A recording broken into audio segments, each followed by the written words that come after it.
आज की आ सभा में उमंग और हर्ष से सज रही ये बेला है।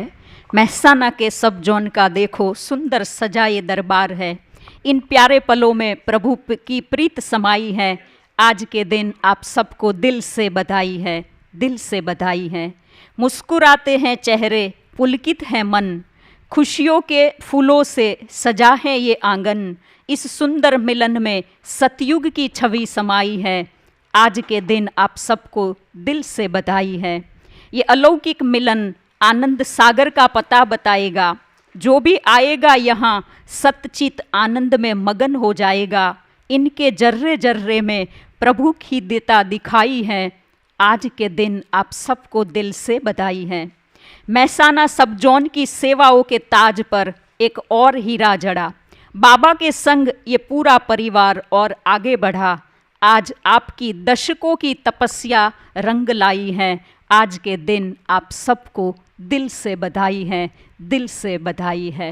સ્વાગતની આ શૃંખલાને પૂર્ણ કરતા આજનો જે શુભ દિવસ જેને સમગ્ર લોકો ખૂબ જ ભાવના, શ્રદ્ધા અને ઉત્સાહથી, ઉમંગથી ઉજવી રહ્યા છે અને એ છે ગણેશ ચતુર્થીનો દિવસ। ચારે બાજુ એક ધૂન લાગેલી છે અને ગણપતિ ઉત્સવની દરેકને ખૂબ જ ખુશી છે। પણ વાસ્તવિકતા તો એ છે કે જેની લોકો આજે પૂજા કરે છે, જેને યાદ કરે છે, જેની પાસેથી વિઘ્ન વિનાશકનું વરદાન પ્રાપ્ત કરે છે, એવા વિઘ્ન વિનાશક બાબાના આટલા બધા બાળકો આજે આ સભામાં બેઠા છે। તો આજની આ સભા કેટલી સુંદર, આ કેટલું સુંદર દ્રશ્ય આજે સર્જાઈ રહ્યું છે। બાબા કહે છે તમે સર્વોત્તમ બ્રાહ્મણ કુલભૂષણ આત્માઓ છો। તમારી પઢાઈ છે, હું એક આત્મા છું। સંસાર એક બાબા છે, લક્ષ્ય છે દેવી દેવતા બનવાનું। તો પછી આ યાદમાં જ માયાના દરેક વિઘ્નોમાંથી આપણે મુક્ત બની જઈએ છીએ અને આપણે જ વિઘ્ન વિનાશક ગણપતિ છીએ। તો આજનો આ શુભ દિવસ ગણપતિના સ્મરણ, જેને લોકો ગણપતિની પૂજાથી કરે છે, તો ગણેશજી જેને મેનેજમેન્ટના ગુરુ કહેવામાં આવે છે, જેને સફળતાના દેવતા તરીકે ઓળખવામાં આવે છે, જે પરમાત્માની સાથે નિશ્ચયવાન બની, શ્રદ્ધાવાન બની, જ્ઞાનવાન અને ગુણવાન બની કર્મ કરે છે, તેના દરેક કાર્ય નિર્વિઘ્ન બને છે। અને ગણપતિની સાથે સાથે રિદ્ધિ સિદ્ધિને પણ બતાવવામાં આવે છે, જે સફળતાની યાદગારનું પ્રતીક છે। તો જ્ઞાનવાન મનુષ્ય સમજી વિચારીને નિર્ણય લઈ કાર્ય કરી રહ્યા છે, માટે તેમના જીવનમાં સદાયના માટે સફળતા સમાયેલી છે। તો એવા વિઘ્ન વિનાશક ગણપતિની જે યાદગાર છે, જેને આપણે મંચ પર પ્રસ્તુત કરવા જઈ રહ્યા છીએ, વિઘ્ન વિનાશક ગણપતિ આપણી વચ્ચે પધારી રહ્યા છે અને ખૂબ સુંદર એક નૃત્ય નાટિકા શોર્ટની અંદર એ આપણને મેસેજ આપવા માટે આવી રહ્યા છે। હું આમંત્રિત કરું છું નાટકના કલાકારોને, જે ગણપતિ વંદનાની અંદર આપણે ગાતા આવ્યા, ગણનાયકાય ગણદેવતાય ગણાધીતાય ધીમહિ, ગુણ શરીરાય ગુણ મંડિતાય ગુણેશાનાય ધીમહિ, ગુણાતીતાય ગુણાધીશાય ગુણ પ્રવિષ્ઠાય ધીમહિ, એકદંતાય વક્રતુંડાય ગૌરીતનયાય ધીમહિ, ગણેશાનાય ભાલચંદ્રાય શ્રી ગણેશાય ધીમહિ, શ્રી ગણેશાય ધીમહિ।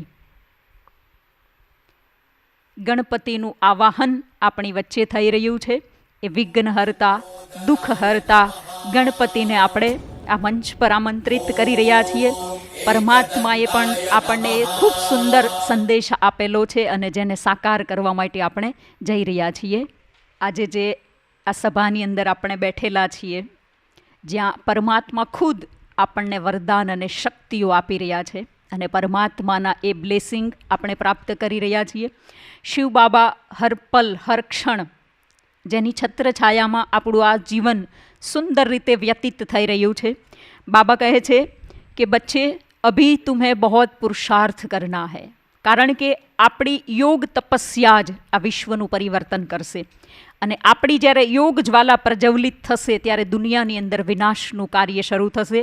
તો આપણે આ નવી સૃષ્ટિના સર્જનહાર પરમાત્માની સાથે એના દિવ્ય કર્તવ્યની અંદર જોડાઈ અને પરમાત્માની પ્રત્યક્ષતા કરવા માટે આપણે દરેક ભાઈ બહેનો, આપણે દરેક આપણા કાર્યની અંદર પરમાત્માને સાથે રાખી અને પરમાત્માની યાદ દ્વારા પરમાત્માના કાર્યની અંદર આગળ વધતા રહીએ।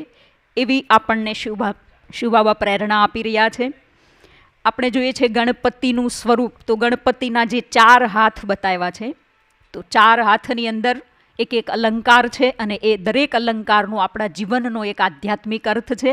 અને એ અલંકારથી સુશોભિત એ ગણપતિ આપણી વચ્ચે પધારી રહ્યા છે. આપણે બધા જ કરતલ ધ્વનિથી એમનું આવાહન કરીએ, એમનું સ્વાગત કરીએ.